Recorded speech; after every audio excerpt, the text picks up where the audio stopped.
A popular local wedding venue company is coming under fire by dozens of former clients who claim they paid for services they never received. They've been demanding refunds from the Foundry Room for months and say they're out thousands of dollars. As CTV's Sangha reports, the company's owner says she intends to pay back what's owed.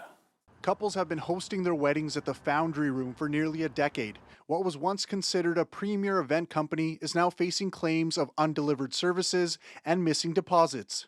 Oh, we crossed out the Foundry Room for the Polish Hall and Greenland, where we moved our wedding. One of those claims comes from Erica Josephson and Maxime Prima. They were supposed to get married in September at the Foundry Room inside the Oliver Exchange building. That changed last summer. We found out that they'd had an eviction notice posted on their door. Obviously, we were really concerned about that. The couple says they called the Foundry Room's owner, Jody Saramit, looking for answers. And she said that everything was fine. It was a misunderstanding. Everything wasn't fine. Months later, they say Saramit told them the Foundry Room was no longer operating out of OEX, but their wedding would still go ahead. They said, oh, it's okay, everything's been transferred to the property management company, your booking and your deposit will be. But that wasn't the case. In a statement to CTV News, the Foundry Room owner Jody Saramit says, "We said to everyone that the final balance of the invoice would go to Hyphen for the venue portion. The property management company for the building, the Hyphen Group, says that's not true." In a statement to CTV, it says any monetary transactions such as deposits or payments between the former tenant and their clients were private arrangements to which the landlord was not a party. To suggest that the landlord bears any responsibility for these private agreements is entirely false. Adding at the property owner's expense, we have established a dedicated team to assist impacted parties and help ensure that planned events had the option to proceed by way of a new private agreement made directly with our team. I was like, our contract wasn't signed with them, it was signed with Foundry. I was like, you can't just defer your services to someone else, right, without consulting us first. The couple ended up booking their wedding with a different venue. They've asked for their deposit of $2,600 back for months and have sent the Foundry Room a demand letter. They say they have yet to receive any money. $2,600 is not nothing, and it's been a few sacrifices we've had to make with our wedding budget, with other things that we would have liked to do. This year, they say they started getting messages from a Marcus Williams from an email called refunds@foundryroom.com. One of the emails said, "We are working with 2 clients currently on their refund and will be proceeding to more after this situation is resolved." Foundry owner Jody Saramit claims Williams is a private lender who has refunded $27,000 on the company's behalf. When CTV asked Saramit for the lender's information to confirm these details, she said Williams declined the request because he was being harassed. We've heard the refunds are coming just so many times that, it just doesn't seem sincere anymore. It's not sincere.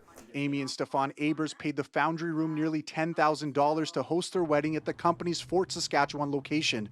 Their wedding date was set for April 2024, but in the fall of 2023, they were given bad news. They say the catering company told them the Foundry Room had been evicted from that location. They asked the Foundry Room for a refund. They agreed and said, yeah, we'll cancel the contract, not a problem.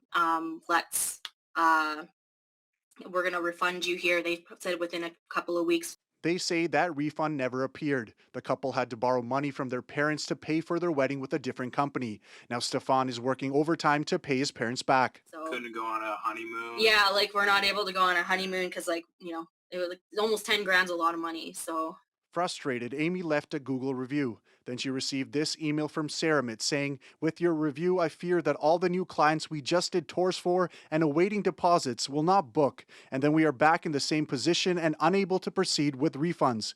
Adding, "Can I send you $1,000 tomorrow as good faith until the rest comes in?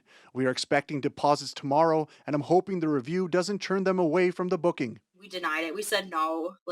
We want our full money back.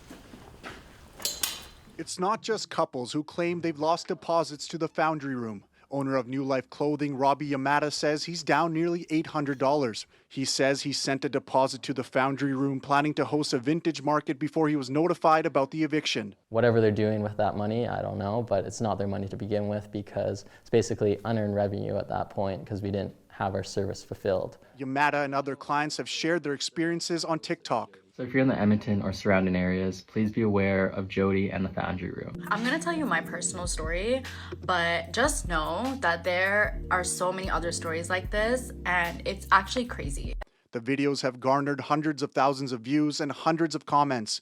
Former clients have also started a Facebook group called Victims of the Foundry Room. It currently has more than 150 members.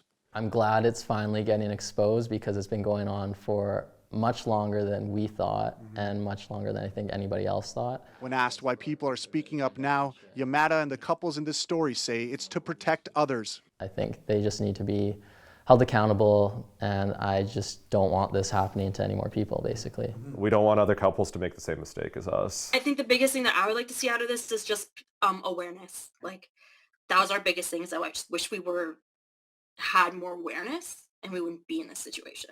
Multiple sources tell CTV News the Foundry Room owes approximately $60,000 to a Fort Saskatchewan church, and at least one civil claim has been filed against Jody Saramit and her company. Saramit declined an on-camera interview, saying she is afraid for her safety. When asked about deposits and money not being returned, Saramit wrote in an email, "This should be common sense, but a deposit for a venue is for the venue and its operations," adding everyone signed our contract that says no refunds over the last 9 years. A former employee of Saramit sent CTV this recording from last summer.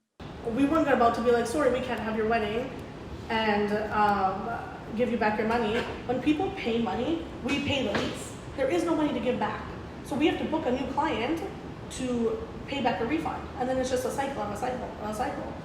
Because we had a building, we had whatever, 30 weddings, no building. Saramit says she is now in the process of selling the Foundry name and its inventory to clear off the remaining refunds. CTV became aware of at least one new location in Ontario associated with the Foundry Room and Jody Saramit. She claims she does not operate in that location, but her number is on the website. Multiple clients say they are in the process of filing police complaints. Nav Sangha, CTV News, Edmonton.